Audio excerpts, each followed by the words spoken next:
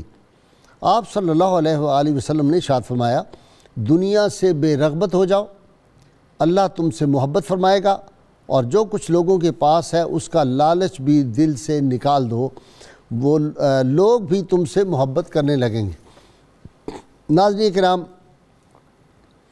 ایک بات میں شروع میں عرض کر دوں کہ تمام صحیح العقیدہ مسلمانوں کے نزدیک انبیاء کرام کی ذوات مقدسہ معصوم عن الخطا ہوتی ہے۔ انبیاء کرام کی بنیادی ڈیوٹی یا بنیادی ان کا جو مقصد ہوتا ہے وہ اللہ تعالیٰ کی بندگی کی طرف لوگوں کو لانا اور اللہ سے ملانا ہوتا ہے۔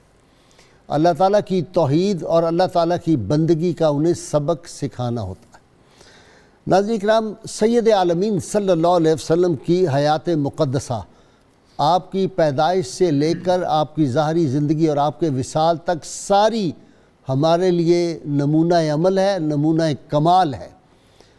بعض لوگوں کو یہ غلط فہمی ہوتی ہے کہ اظہار نبوت سے پہلے سید عالمین صلی اللہ علیہ وسلم کی شاید ذات پاک جو ہے وہ ہمارے لیے نمونہ کمال نہیں ہے، اور جو قرآن حکیم نے فرمایا لَقَدْ كَانَ لَكُمْ فِي رَسُولِ اللَّهِ أُسْوَةٌ حَسَنَةٌ، تو بعض لوگوں کو یہ غلط فہمی ہو جاتی ہے، وہ کہتے ہیں اظہار نبوت کے بعد کے بارے میں یہ آیت ہے۔ میں وہ غلط فہمی آج دور کر دینا چاہتا ہوں قرآن حکیم سے ہی۔ قرآن حکیم میں ارشاد ہے لَعَمْرُكَ، اے محبوب مقدس صلی اللہ علیہ وآلہ وسلم، ہمیں آپ کی حیات پاک کی قسم ہے۔ تو انسان کی زندگی یا حیات جو ہے وہ اس کی پیدائش سے لے کر اس کے وصال تک ساری کو کہا جاتا ہے، وہ کوئی خاص پورشن کو نہیں عمر مبارک کہا جاتا۔ اسی طرح دوسری قرآن حکیم کی آیت ہے، خود اللہ کے محبوب صلی اللہ علیہ وسلم نے جو کفار مکہ سے کہا تھا، اور اس کو قرآن حکیم نے قرآن میں پھر یہ نقل کر دیا، یہ قرآن کا حصہ بن گیا۔ آپ صلی اللہ علیہ وسلم ارشاد فرمایا فَقَدْ لَبِثْتُ فِيكُمْ عُمَرًا، میں تمہارے درمیان عمر کا ایک حصہ گزار چکا ہوں۔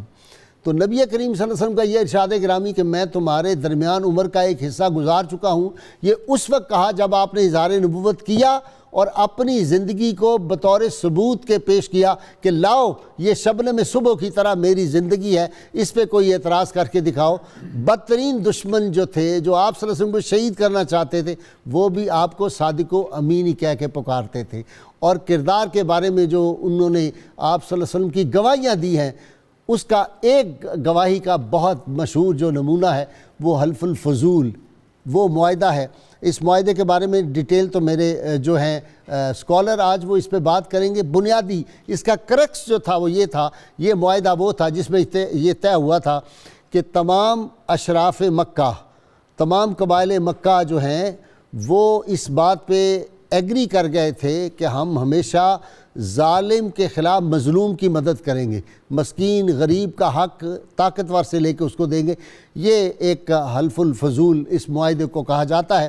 اس کی بیک گراؤنڈ جو ہے وہ یہ ہے تاریخی طور پر کہ شہر زبید کا ایک تاجر مکہ میں آتا ہے اور آ کے سامان فروخت کرتا ہے۔ عاص بن وائل بڑا مشہور سردار تھا، یہ جہنم رسید ہوا تھا بدر میں، اور سیدنا عمر رضی اللہ تعالیٰ عنہ کے یہ ماموں تھے، اور بڑا متکبر شخص تھا۔ اس نے مال لے لیا اس تاجر سے اور اس کو قیمت دینے سے انکار کر دیا، وہ منتیں کرتا رہا۔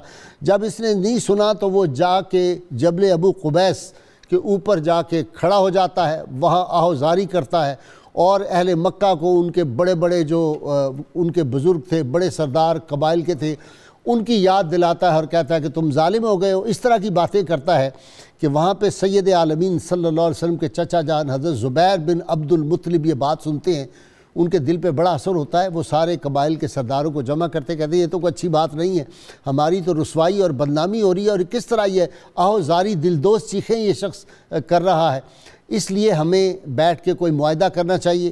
یہ سب لوگ اکٹھے ہوتے ہیں، اور عبداللہ بن جدان یہ بھی ایک سردار ہے، اس کے گھر پہ سب جمع ہوئے۔ معاہدہ ہو گیا کہ آئندہ کے لیے ہم مظلوم کی مدد کریں گے، ظالم کے خلاف، غریبوں، مسکینوں اور ناداروں کی جو ہے وہ مدد بھی ہم کریں گے اور کسی کو زیادتی کرنے نہیں دیں گے۔ یہ معاہدہ ہو گیا، اس پہ سب سردار بیٹھے ہوئے تھے، سب نے شہادت دے دی، لیکن عبداللہ بن جدعان جو تھا اس نے سب سے کہا، جب انہوں نے کہا آئیے عباس بن وائل کے گھر چلتے ہیں اور اس سے اس آدمی کا حق دلاتے ہیں، اس نے کہا نبی ابھی ایک شہادت باقی ہے، ایک بڑی اہم شہادت باقی ہے۔ وہ سارے حیران ہوئے، انہوں نے کہا کہ اب کون سی شہادت باقی ہے؟ سارے سرداروں نے تو اس کی شہادت دے دی، سب ایگری کر گئے، سب اتفاق کر گئے۔ اس نے کہا ایک شخص ابھی رہتا ہے جو ہم میں سب سے زیادہ امن پسند ہے، جو ہم میں سب سے زیادہ غریبوں کا ہمدرد ہے، جو ہم میں سب سے زیادہ صلح جو ہے، وہ ہم میں سب سے زیادہ وعدے کا پابند ہے، اس کی شہادت کے بعد آج کا یہ معاہدہ مکمل ہو سکے گا۔ سب نے حیرت سے پوچھا وہ کون ہے؟ تو اس نے عبداللہ بن جدعان نے سیدنا زبیر کی طرف اشارہ فرمایا، حضور کے چچان کی طرف، اور کہا زبیر وہ شخصیت تمہارا بھتیجا محمد صلی اللہ علیہ وآلہ وسلم ہے۔ آپ صلی اللہ علیہ وسلم کی عمر مبارک اس وقت 20 برس تھی، آپ کو بلایا گیا، آپ گئے اور بڑی مسرت خوشی کے ساتھ مسکراتے ہوئے آپ نے وہاں پہ اس معاہدے میں بھی شریک ہوئے، اس کا حصہ بنے، اس کی تائید کی آپ صلی اللہ علیہ وسلم نے۔ تو ناظرین کرام، سید عالمین صلی اللہ علیہ وسلم کبھی کبھار ارشاد فرمایا کرتے تھے کہ مجھے اگر سرخ اونٹ بھی ایک طرف دیے جائیں تو میں ان کو چھوڑ دوں گا، حلف الفضول کا جو ہے میں پاس رکھوں گا، اور یہ مجھے معاہدہ بڑا عزیز ہے۔ اسی طرح کے اور واقعات بھی ہیں کہ جب آپ صلی اللہ علیہ وسلم نے اعلان نبوت، اظہار نبوت فرما دیا تھا، اس کے بعد بھی ابو جہل نے بھی بالکل اسی طرح کا اظہار کیا تھا ایک شخص کے ساتھ۔ تو کفار مکہ بیٹھے ہوئے تھے، وہ سب کے پاس گیا، انہوں نے کہا ابو جہل کے مقابلے میں ہم تمہاری مدد نہیں کر سکتے۔ مذاقاً انہوں نے مذاق کیا آپ صلی اللہ علیہ وسلم کے بارے میں، انہوں نے کہا محمد صلی اللہ علیہ وآلہ وسلم، محمد تمہاری مدد کر سکتا ہے، اس کے پاس چلے جاؤ۔ تو وہ بیچارہ جانتا نہیں تھا کہ یہ سب آپ صلی اللہ علیہ وسلم کے دشمن ہیں۔ وہ گیا، اس نے جا کہا میں مظلوم ہوں، ابو جہل میرا مال نہیں دے رہا۔ آپ صلی اللہ علیہ وسلم فرمایا آؤ میں تمہارے ساتھ چلتا ہوں، ہم تو ہر ظالم کے خلاف کھڑے ہوتے۔ آپ صلی اللہ علیہ وسلم گئے اور اس جلال کے انداز میں ایک فقرہ کہا ابو جہل کو، آپ نے کہا اس آدمی کے پیسے دو، اس کی قیمت ادا کرو۔ اتنا اس پہ خوف طاری ہوا آپ صلی اللہ علیہ وسلم کے جلال کا، اندر گیا، فوری لا کے اس کو قیمت ادا کر دی۔ تو ناظرین کرام، آج ہمارا موضوع ہے واقعہ حلف الفضول جو ہے، اس کی روشنی میں ہمارے معاشرتی مسائل کا حل کیا ہے۔ آج ہمیں کس طرح لوگوں کو آپس میں جوڑنا ہے، کس طرح لوگوں کے مسائل میں ان کی مدد کرنی ہے، کس طرح ہمیں مظلوم کی مدد کرنی چاہیے۔ ایک مسلمان کو لوگوں کے مسائل جو ہے وہ حل کرنے میں ہمیں ہمدردی کا ثبوت دینا چاہیے اور کوشش کرنی چاہیے کہ مسلمانوں کے باہمی اختلافات، یا اگر کوئی کسی کے پیسے نہیں دیتا، کسی کی جگہ پہ قابض ہو جاتا ہے، قبضہ کر لیتا ہے، کسی سے زیادتی کرتا ہے، تو اس کی مدد کی جائے۔ آج اس موضوع پہ میرے ساتھ جو شریک گفتگو ہیں، تینوں اسکالر آپ انصف ہیں۔ پہلے ماہر اقبالیات ہیں ڈاکٹر طاہر حمید تنولی، ان کے ساتھ ایک یونیورسٹی کے سینئر استاد ڈاکٹر سعید احمد سعیدی ہیں، اور آخر میں نوجوان اسکالر پروفیسر ناصر محمود۔ آپ تینوں کا بہت بہت شکریہ، میرے برخوردار، لیکن شکریہ ادا کرنا چاہے آپ سینئر بھی ہوں کرنا ضروری ہوتا ہے۔ بہت شکریہ۔ اللهم صل على سيدنا ومولانا محمد وعلى سيدنا علي وسيدتنا فاطمة وسيدتنا زينب وسيدنا حسن وسيدنا حسين وعلى آله وصحبه وبارك وسلم۔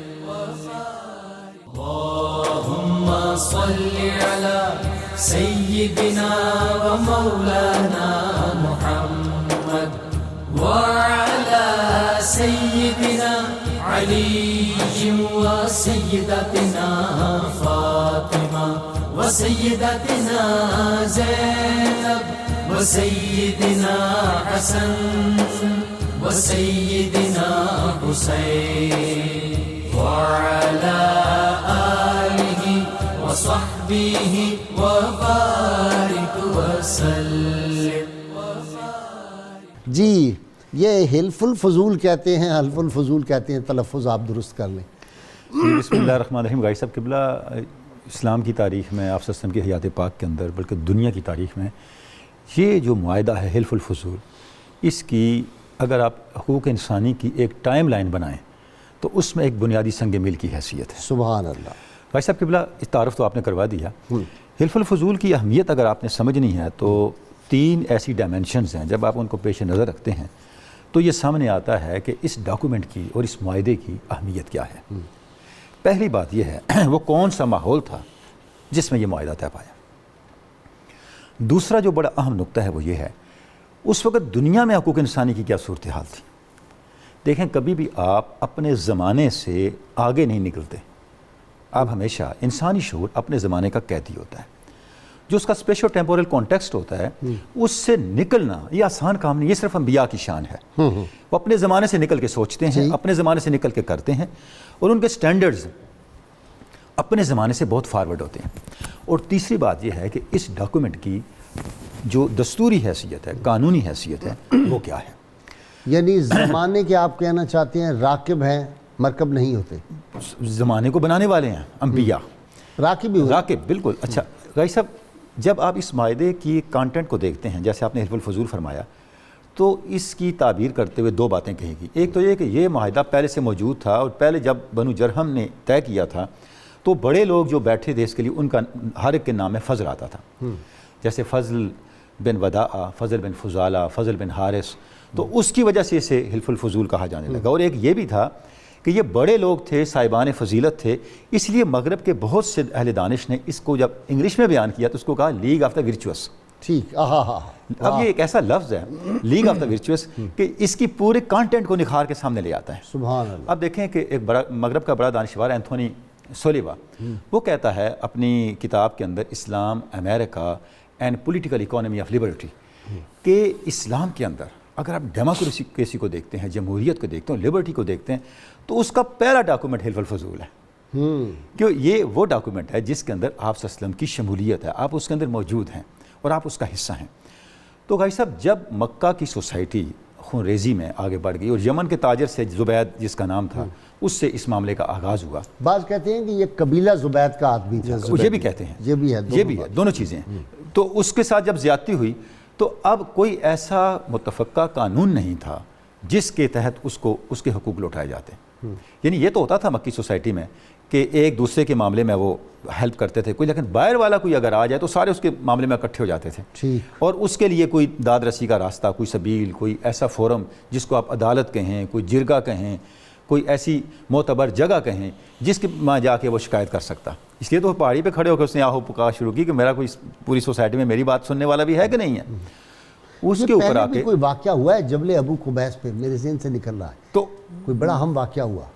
غازی صاحب قبلہ یہ جبل ابو قبیس یہ چونکہ ایک پبلک پوائنٹ تھا نا، ہر ایک وہاں کھڑے ہو کے اپنی بات کرتا تھا، سب تک پہنچتی تھی۔ یہ وہی ہے جہاں ابو سفیان نے آ کے کپڑے پھاڑے تھے، جب وہ واپس آیا تھا تو اس نے لوگوں سے کہا تھا وہ تو اگلا بات کے واقعات اس طرح۔ نہیں میں ویسے کہہ رہا ہوں یہ پہاڑ وہی ہے، یہ اس کی ایک پبلک اہمیت تھی نا، ہے نا۔ وہی ہے، دیکھیں یہ اس طرح جس کو ابو سفیان نے بھیجا تھا، ہاں بندہ بھیجا تھا جس نے آ کے وہ کپڑے پھاڑے، یہ سمجھیں کہ لوٹے گئے، مارے گئے فلان۔ یہ وہاں کا ہائیڈ پارک تھا، کسی کا بھی مسئلہ وہاں کھڑے ہو کے آواز بلند کرتا تھا، پوری سوسائٹی سن لیتی تھی، کلک ہوا کہ کوئی واقعہ، پوری سوسائٹی اس واقعے کو، اس طرح کے کئی واقعات آپ کو چھوٹے موٹے ملیں گے، کیونکہ وہ جگہ ایسی تھی کہ ہر ایک کو پتہ تھا اگر یہاں سے آواز بلند ہو رہی تو یہ صدائے احتجاج ہے۔ ہاں اب کوئی خاص بات ہے، کوئی خاص بات ہے، اس کو بریکنگ نیوز ہے، خاصے سے بریکنگ نیوز اس ان معنوں میں ہے کہ اس کے معاملات کو توڑنے والی ہے،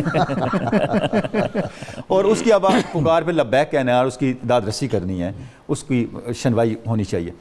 اچھا اب جب یہ سارا ماحول وہاں پہ پیدا ہو گیا کہ، اور یہ غازی صاحب کے بلے ایک اور بڑی اہم بات ہے کہ حرب فجار جو تھی، چوتھی جو جنگ تھی، یہ بھی اس کا ایک سبب تھا اس معاہدے کی طرف بڑھنے کا، اور آپ صلی اللہ علیہ وسلم کا اس معاہدے کا حصہ بننے کا ایک پہلو، اور ایک میں نے عرض کیا نا کہ اس ماحول کو بھی ہم نے دیکھنا ہے۔ یہ 20 برس کی عمر کیا ہے جی، قربان ہو جاؤ، قربان جاؤ، یہی تو فرق ہے 20 انبیاء سال میں۔ کی عمر کیا ہوتی ہے؟ اچھا ایک اور چیز میں عرض کروں غازی صاحب، بعض لوگوں نے 16 سال بھی لکھی ہے آپ کی عمر، بعض مورخین نے 16 سال بھی بیان کیا ہے، اور روز الانف نے 16 سال کہا ہے کہ 16 سال آپ کی عمر تھی، سہیلی نے۔ تو چلے 16 اور 20 کے درمیان میکسیمم ہے، اگر 20 بھی کہیں، اگر 20 بھی کرتے تو کتنی زیادہ عمر 20 کیا عمر ہے؟ اس عمر میں نوجوانوں کی کیا دلچسپیاں ہوتی ہیں۔ اچھا ڈاکٹر سعیدی صاحب، جو میں نے آج نکتہ اٹھایا پہلے کہ یہ لامرو کا، یہ مجھے وہ ڈاکٹر صاحبہ کیا ہیں ہماری اسلام آباد والی، ڈاکٹر مسرت جبی، وہ جو وہاں کی یونیورسٹی کے ہیڈ ہیں ایک شعبے کی، تو وہ اسی پہ ریسرچ کر رہی تھی تو بڑی پریشان تھی، جس کے پاس جاتی وہ کہتا نہیں جی وہ اظہار نبوت کے بعد والا جو ہے فلاں۔ میں نے کہا بھائی اللہ قرآن سے یہ ثابت ہے۔ جب میں نے ان کو یہ آیات سنائی لامرو کا، اور یہ فقط لبثت فیکم عمرا والی بات بتائی تو اسے کہا جی میرا مسئلہ حل ہو گیا. تو اس پہ غور کرنا چاہیے. ایسی بات ہے نا, یعنی آپ نے بطور نمونہ جو ہے وہ یہ نہیں کہا کہ میری اب 40 برس کے بعد کی جو حیات ہے یہ تمہارے سامنے پیش کرتا ہوں نمونہ, نہیں, وہ جو میں گزار چکا ہوں دیکھو اس کو. بالکل ایسے 3 قسم کی عمریں قرار پاتی ہیں. ایک عمر بعثت ہے, ایک عمر ولادت ہے, اور ایک عمر وہ ہے جو تخلیق نور محمدی سے ہے سبحان اللہ صلی اللہ علیہ وسلم. تو وہ اللہ تو تعالیٰ میں نے کہا وہ اسپرچول ایسپیکٹ ہے, وہ میں نے اللہ تعالیٰ نے تینوں کی قسم کھائی ہے ہاں امروں کا.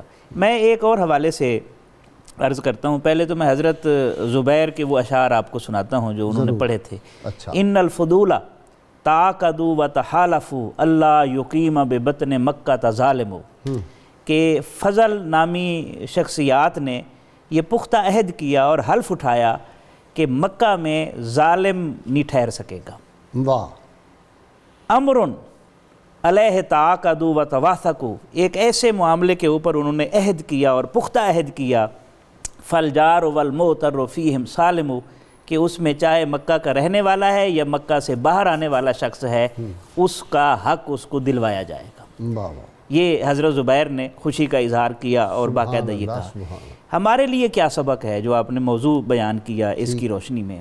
فقہ و سیرہ کے کئی پہلو نکلتے ہیں. ایک پہلو تو یہ ہے کہ کوئی بھی زمانہ خیر سے اور رجال خیر سے خالی نہیں ہوتا, سبحان اللہ, ان کو کوارڈینیٹ کرنے کی ضرورت ہوتی ہے. ٹھیک. دوسرا سبق یہ ہے کہ جو خیر کے ثمرات ہوتے ہیں وہ کبھی منقطع نہیں ہوتے, وہ جاری رہتے ہیں. ٹھیک. اور اتنے 100 سال بعد آج بھی ہم اس کا تذکرہ کر رہے ہیں. ٹھیک. تیسرا اس میں سبق یہ ہے کہ خیر کے کام میں ہر مذہب کے لوگوں سے کام لیا بھی جا سکتا ہے اور دیا بھی جا سکتا ہے, اس میں مذہب کی پابندی نہیں ہوتی. ٹھیک. خیر کے کام وتعاونوا علی البر والتقوی. چوتھا اس کا پوائنٹ یہ ہے کہ خوبی کا اعتراف کرنا چاہیے چاہے وہ خوبی غیر مسلم میں بھی پائی جائے. ٹھیک. پانچواں اس کا یہ پہلو ہے کہ اگر ایک طرف پیسہ ہو اور دوسری طرف پبلک ویلفیئر کا کام ہو تو سنت نبوی صلی اللہ علیہ وسلم یہ ہے کہ پبلک ویلفیئر کو ترجیح دی جائے. ٹھیک. جو آپ صلی اللہ علیہ وسلم فرماتے تھے کہ اگر مجھے سرخ اونٹ بھی دیے جائیں تو میں وہ نہیں لوں گا, میں اس کو پسند کروں گا. اور آخری پوائنٹ یہ ہے جو داعی اللہ ہوتا ہے, جو دعوت دین کا کام کرتا ہے, اسے کبھی بھی سماجی مسئلوں سے اور سماج سے کٹ کر نہیں رہنا چاہیے. جی ناصر, بڑے اچھے پوائنٹ دیے ہیں ڈاکٹر سعیدی. بسم اللہ الرحمن الرحیم. حضور اصل بات یہ ہے کہ اس وقت جو عرب معاشرے کی کیفیات تھیں اگر تھوڑا سا ان پر غور کریں تو مزید واضح بات ہو جاتی ہے, جس کو ہمارے ڈاکٹر تنولی صاحب نے بیان فرمایا. ایسا معاشرہ تھا حضور, انہوں نے جو حرب فجار کی یہ حرمت والے مہینوں میں کر دی, اور حرمت والے مہینے وہ تھے جن میں اللہ پاک نے انہیں جنگ کرنے سے, قتال کرنے سے, قتل کرنے سے, ظلم کرنے سے روکا ہوا تھا, اور یہ لوگ عرصہ دراز سے ان مہینوں کا احترام کرتے تھے. ٹھیک. اب مکہ کی کنڈیشن کیا تھی؟ سارے عرب پیننسولا میں ایک مرکز کی حیثیت تھی, لوگ یہاں پر آتے تھے, یہاں کاروبار تھا, یہاں تجارت تھی, اور بہت بڑے بڑے یہاں پر لگتے میلے اور لوگ آتے تھے. اکاز کا میلہ, جی ہاں, عورتیں بھی بکتی تھیں, بڑا مطلب سٹال لگتے تھے. مطلب یہ کہ حضور وہ تجارتی ہب تھا اور دور دراز سے لوگ آتے, اور حالات یہ ہو گئے اس ہب میں کہ لا قانونیت کی انتہا ہو گئی, جو تکڑا ہے وہ مال چھین کے چھین لیتا. اور حالات یہاں تک پہنچے کہ جب انہیں کسی نے کہا کہ یہ تو حرمت والے مہینے ہیں, انہوں نے مہینے آگے پیچھے کر دیے. اللہ تعالیٰ نے اس بات کو منع کیا قرآن مجید میں, ارشاد فرمایا انما النسیء زیادۃ فی الکفر یضل بہ الذین کفروا یحلونہ عاما ویحرمونہ عاما. اللہ پاک نے اس نسی کو, جس میں مہینوں کو آگے پیچھے کہنا, فرمایا یہ کفر میں زیادتی ہے. یہ اللہ کے مقرر کردہ مہینے ہیں. ان عدۃ الشہور عند اللہ 12 شہرا فی کتاب اللہ یوم خلق السماوات والارض منہا 4 حرم. مہینے وہی رہیں گے. آپ رمضان کو آگے پیچھے نہیں کر سکتے, آپ محرم کو آگے پیچھے نہیں کر سکتے, آپ ربیع الاول کو آگے پیچھے نہیں کر سکتے. اب وہ لوگ یہ کرتے تھے کہ مہینے آگے پیچھے کرتے اور جنگ جاری رکھتے, یعنی کوئی قانون نہیں رہا, لا لیسنس کی انتہا ہو گئی. اس زمانے میں جب انہوں نے سوچا, اب یہ جو لوگ بڑے بڑے اکٹھے ہوئے, انہوں نے سوچا کہ ہمارا اتنا وقار, اتنا نام, اور دور دراز تک ہماری شہرت, اور حالت یہ ہے کہ ہمارے شہر میں قانون ہی کوئی نہیں, یعنی لا لیسنس کے ساتھ کوئی حکومت نہیں چل سکتی, کوئی ملک نہیں چل سکتا, کوئی معاشرہ نہیں چل سکتا.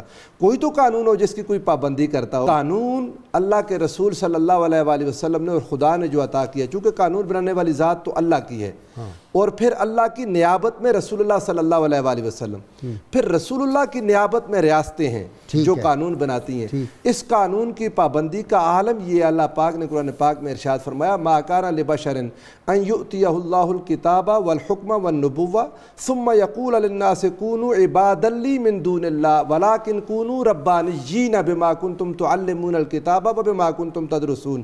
اللہ پاک نے ارشاد فرمایا یہ تو انبیاء بھی قانون کو ایک طرف نہیں رکھتے، قانون کی پابندی کرتے ہیں۔ اللہ کریم کے قانون کی پابندی کرتے ہیں انبیاء خود۔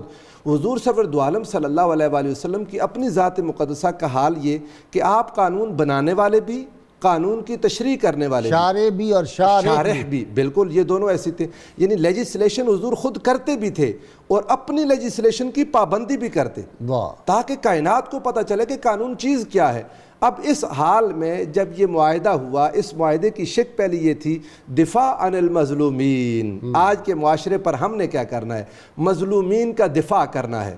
حضور سرور دو عالم صلی اللہ علیہ وآلہ وسلم ہمیشہ فرماتے تھے لقد شہدت فی دار عبداللہ ابن جدعان حلفا، میں ایک حلف میں حاضر ہوا عبداللہ ابن جدعان کے گھر میں، لو دعیت بہ فی الاسلام لاحببت، مختلف الفاظ ہیں یہ حدیث پاک، اگر آج بھی مجھے ایسے معاہدے کے لیے بلایا جائے تو مجھے بہت محبوب ہوگا، میں اس میں پھر لبیک کروں گا، میں اس میں شریک ہوں گا۔ یہ ہے حلف الفضول کی سپرٹ، بالکل سپرٹ ہے، آج بھی بالکل موجود ہر زمانے کے لیے، قیامت تک کے لیے، بالکل ایسا ہے۔ فرمایا پہلا دفاع عن المظلومین، دوسرا اس کا نقطہ یہ تھا منع اکل حقوق الناس بالباطل، لوگوں کے رائٹس کو باطل طریقوں سے قبضہ کرنا، ان کو یوزرپ کرنا۔ آقا علیہ الصلوۃ والسلام کی موجودگی میں ایک معاہدہ ہو گیا کہ کسی کے حقوق کو باطل طریقوں سے کھانے کی اجازت نہیں دی جائے گی۔ اس کی تیسری چیز یہ تھی کہ خاندانوں میں، قبائل میں، انڈیویجولز کی بھی اور سارے جھگڑوں کو سیٹل کرنے کے لیے ہم کوشش کریں گے۔ حضور نبی کریم صلی اللہ علیہ وآلہ وسلم کی ساری زندگی اور تعلیمات اسی پر ہیں۔ حضور اگر ہم دیکھیں اس باب میں حضور علیہ الصلوۃ والسلام کے اظہار نبوت سے یہ پہلے کا عرصہ بھی حضور کی نبوت کا ہی عرصہ ہے۔ اللہم صلی علی سیدنا و مولانا محمد وعلی سیدنا علی و سیدتنا فاطمہ و سیدتنا زینب و سیدنا حسن وسيدنا حسين وعلى آله وصحبه وبارك وسلم اللهم صل على سيدنا ومولانا محمد وعلى سيدنا علي وسيدتنا فاطمة وسيدتنا زينب وسيدنا حسن وسيدنا حسين وعلى آله وصحبه وبارك وسلم وسيدنا حسن ویلکم بیک ناظرین کرام، کچھ سوالات اور ڈاکٹر تنولی صاحب سے۔ جب مشکل سوال ہوتے ہیں تو میں ہمیشہ کہتا ہوں کہ تنولی کی طرف آتے ہیں، سوال مشکل یا ڈاکٹر نظامی اگر ہوں، ان کا مقدر ہے مشکل سوالات کے جواب دینا۔ جی ڈاکٹر صاحب، پہلا تو انہوں نے کہا کہ حلف الفضول جو ہے ہیومن رائٹس اور سول رائٹ، چائلڈ رائٹ، یہ سب کچھ وہاں سے اور وومن رائٹس وہاں سے لیے گئے۔ ڈاکٹر صاحب کے میں آپ کی خدمت میں عرض کر رہا ہوں کہ یہ جو دستاویز ہے اس کی آئینی اور دستوری اہمیت اتنی زیادہ ہے، جتنا آپ اس کو کھولتے چلے جائیں اتنا آپ کو اندازہ ہوگا۔ میں نے پہلو عرض کیا تھا کہ جب تک آپ اس دور کے حالات کو پیش نظر نہیں رکھیں گے حلف الفضول کی اہمیت واضح نہیں ہوتی۔ ڈاکٹر صاحب اس پورے زمانے میں حقوق کا کوئی تصور نہیں تھا، ٹھیک، اور مکی سوسائٹی میں اور یہ آ کے کنکلوڈ ہو گیا خطبہ حجۃ الوداع کے اندر، ٹھیک ہے، یہ اس میں جو یونیورسل ڈیکلیریشن جس میں ساری چیزیں آپ صلی اللہ علیہ وسلم نے جمع کر دی اور قیامت تک کے لیے ہر چیز اس کے اندر موجود۔ اچھا جی، ظفر جیلانی صاحب سید صاحب ہیں، فیصل آباد کی بہت بزرگ شخصیت ہے اور شاعر بھی ہیں بڑے باکمال، ماشاءاللہ، اور ظلم میں کون کون سے اعمال شامل ہوتے ہیں؟ غازی صاحب، اسلام کی روشنی میں عدل صرف اللہ اور اس کے رسول کے حکم پہ قائم ہونے کا نام ہے۔ ایک جملے میں جواب، ٹھیک، جیسے ہی آپ اللہ اور اس کے رسول کے احکام سے ہٹتے ہیں تو اس کو سوائے ظلم کے آپ کچھ نہیں کہیں گے۔ واہ، اگلا سوال، آج کے دور کے غرباء کے لیے وہ کہہ رہے ہیں کہ وہ کیا اس سے سبق ملتا ہے؟ آج تو غربا کو کوئی مل ہی نہیں رہا، کوئی ان کے حق نہیں مل رہے۔ عائشہ صاحب قبلہ قرآن مجید آپ کو یہ کہتا ہے فلک تحم العقبہ وما ادراک ما العقبہ فک العقبہ، کہ نماز روزے کے باوجود اصل مشکل سے تم نہیں گزرے کیریکٹر بلڈنگ کے۔ وہ کیا ہے؟ وہ 3-4 کام ہیں۔ سب سے پہلے یہ کہ گردنوں کو تم آزاد کرواؤ، غلاموں کو آزاد کرواؤ، اس کے بعد یتیموں کو کھانا کھلاؤ، مسکینوں کو کھانا، مسکیناً ذا متراباتن، مترابہ کہتے ہیں جو مٹی کے ساتھ مٹی ہو چکا ہو۔ معاشرے کے ایسے محروم المعیشت لوگ جو مٹی کے ساتھ مٹی ہو چکے ہیں ان کو اٹھاؤ، اپنے قدموں پہ کھڑا کرو، ان کی معیشت کو بحال کرو۔ جب تک تم یہ کام نہیں کرتے دین کے اوپر چلنے کا حق ہی ادا نہیں کیا۔ ظلم کی انتہا ہے، آپ خلفائے راشدین کی زندگیوں کو دیکھیں جو ہمارے لیے آئیڈیل زمانہ ہے کہ انہوں نے کیا سٹینڈرڈ سیٹ کیے۔ اس کو چھوڑیں، انہی معیارات کو آج کی ترقی یافتہ دنیا نے کس طرح اڈاپٹ کیا یا کہ صحیح بات ہے۔ تو یہ اچھا چیزیں ہم نے چھوڑی ہیں۔ مچھر کے بارے میں کچھ آپ کہیں گے؟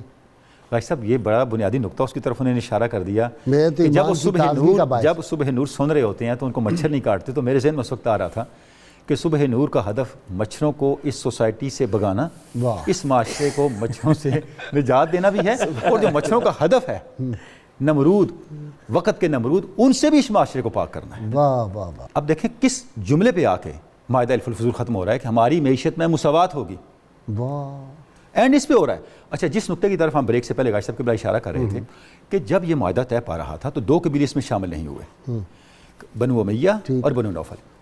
آپ صلی اللہ علیہ وسلم نے اس کے باوجود اس ڈاکومنٹ کو اون کیا آخری وقت تک۔ اس کا سبب کیا ہے؟ اور اس میں سبب کیا ہے؟ سبب غازی صاحب کے بلا یہ ہے کہ جب حقوق انسانی کے لیے اور معاشرے کو ظلم سے نجات دینے کے لیے کچھ لوگ متحد ہو جائیں، چاہے اس میں ساری سوسائٹی کے لوگ نہ بھی ہوں، اسے متفقہ ایگریمنٹ ہی سمجھا جائے گا، اچھا، اسے متفقہ ڈاکومنٹ، یونانیمس ڈاکومنٹ سمجھا جائے گا، واہ واہ، اور اس کی یہ حیثیت ہے۔ نیکسٹ بات جس طرف ابھی ایک کوسچن میں بھی اشارہ کیا گیا تھا، کیا آج اس کو ریوائیو کیا جا سکتا ہے؟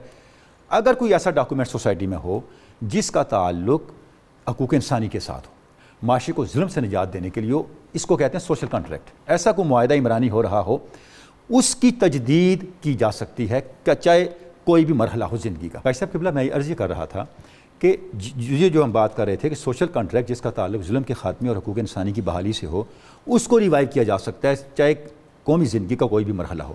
دیکھیں یہ معاملہ بنو جرہم کے زمانے سے چلا جو بہت پہلے سے یہ ایگریمنٹ موجود تھا، باوجود اس کے کہ اس ایگریمنٹ کا نام پہلے سے تھا، آپ صلی اللہ علیہ وسلم نے یہ نام تجویز نہیں فرمایا، ٹھیک، باوجود اس کے یہ انیشیٹو آپ صلی اللہ علیہ وسلم کا نہیں تھا، یہ آپ کے چچا زبیر بن عبد المطلب کا انیشیٹو تھا، باوجود اس کے کہ پہلے دوسرے لوگ اس پہ متفق ہو چکے تھے، ٹھیک، باوجود اس کے کہ اس میں مکہ کے سارے لوگ شامل نہیں تھے، آپ صلی اللہ علیہ وسلم اس کا حصہ بنے اور آپ نے اس کو اون کیا۔ ٹھیک، اس کے بعد اس ایگریمنٹ کو اگر آپ دیکھیں، اس میں ایک لفظ آیا کہ ہم لوگ ظلم کے خلاف اس وقت تک کھڑے رہیں گے جب تک سمندر کا پانی اپنے ساحل کی سیپیوں کو بگوتا رہے گا اور ہیرا اور سبیر اپنی جگہ پہ قائم رہے گا۔ اس کا مطلب کیا ہے؟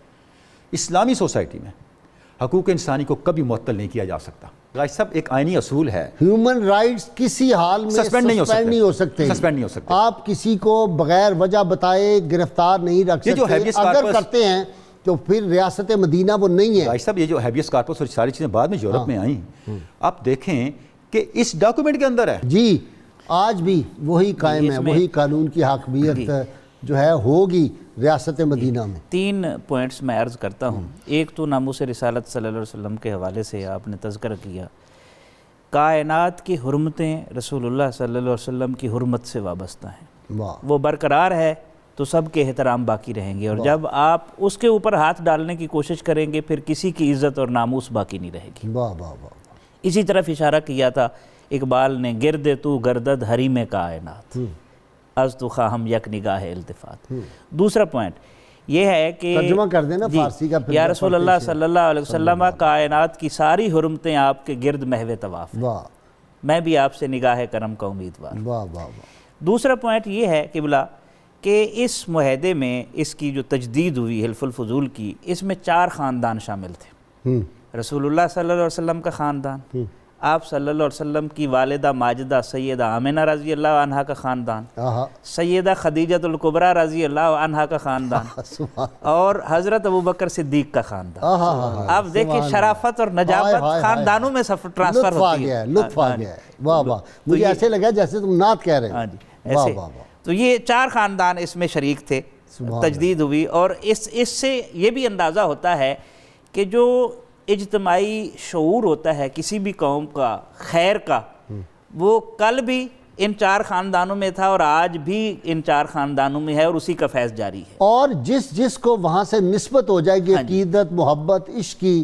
غلامی کی نسبت ہو جائے گی، وہ بھی خیر والے ہو جائیں گے۔ بالکل۔ اور تیسرا پوائنٹ یہ ہے کہ حلف الفضول در حقیقت ضمیر کی بیداری کا نام ہے۔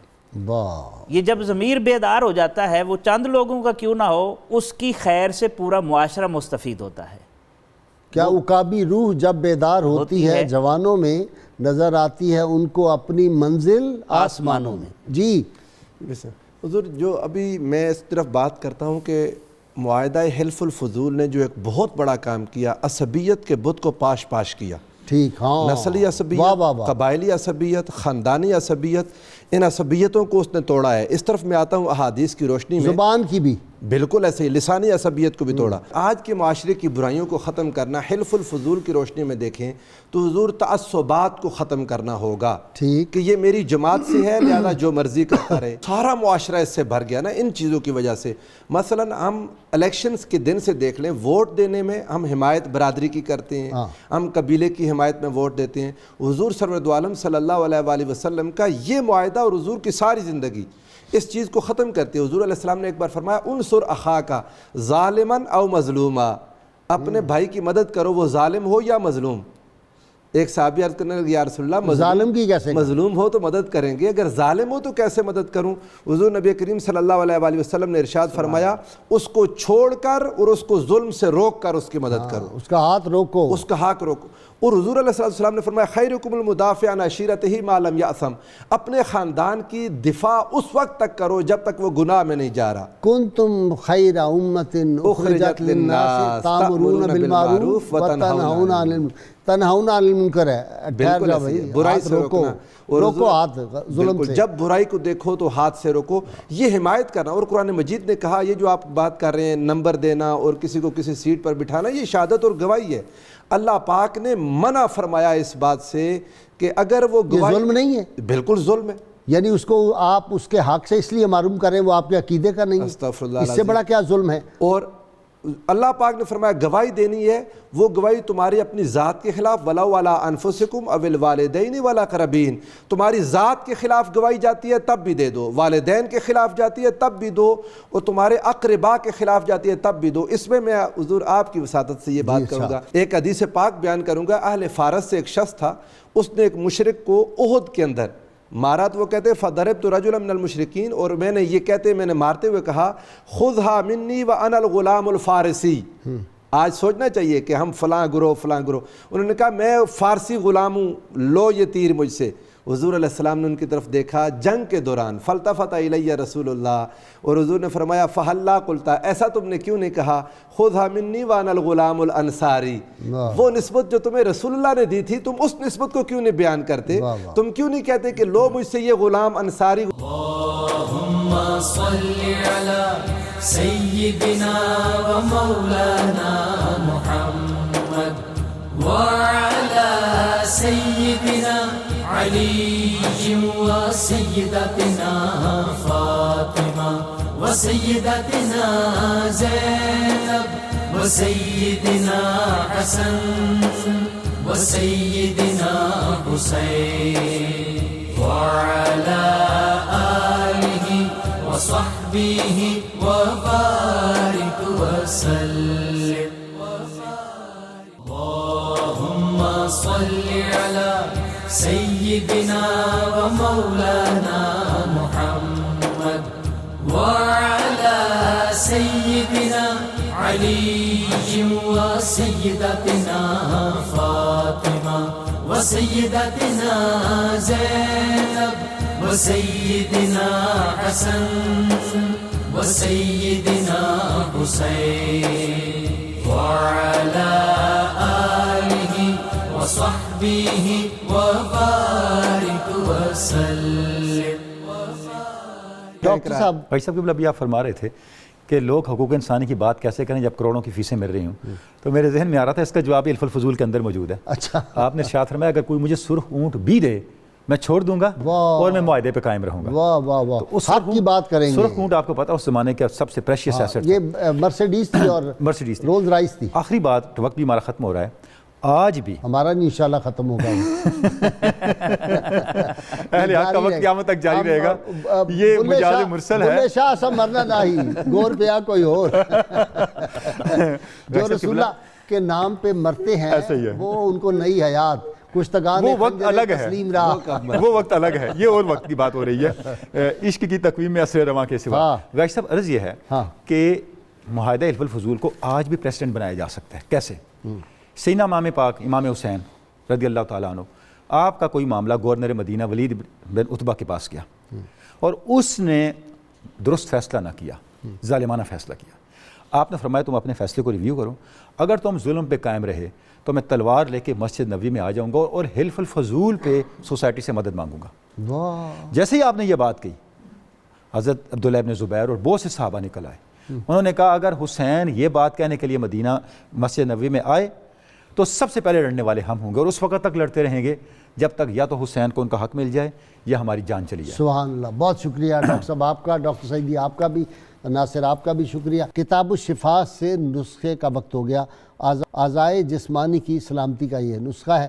جس کو کسی بیماری کی وجہ سے اپنے جسم کے کسی عضو کے ضائع ہونے کا خطرہ ہو تو وہ اللہ تعالیٰ کا اسم مبارک یا محیی 7 بار صبح اور 7 بار شام کو پڑھ کر دم کر لے. انشاءاللہ تمام اعضاء سلامت رہیں گے. شرط یہ ہے اول و آخر کم از کم 11 مرتبہ کوئی بھی درود پاک جو ہے وہ ضرور پڑھیں. اور میری گزارش یہ ہوگی کہ انشاءاللہ تعالیٰ ساری زندگی کم از کم ایک تسبیح تو ہر مسلمان کو چاہیے کہ وہ روز پڑھے درود پاک آپ صلی اللہ علیہ وسلم کی بارگاہ میں. سیدنا ابوبکر صدیق رضی اللہ تعالیٰ عنہ یار غار یار مزار, اور ان کا جو یوم ہے وہ بھی آنے والا ہے انشاءاللہ. ان کے عرس پہ اسپیشل پروگرام کریں گے 92 چینل سے.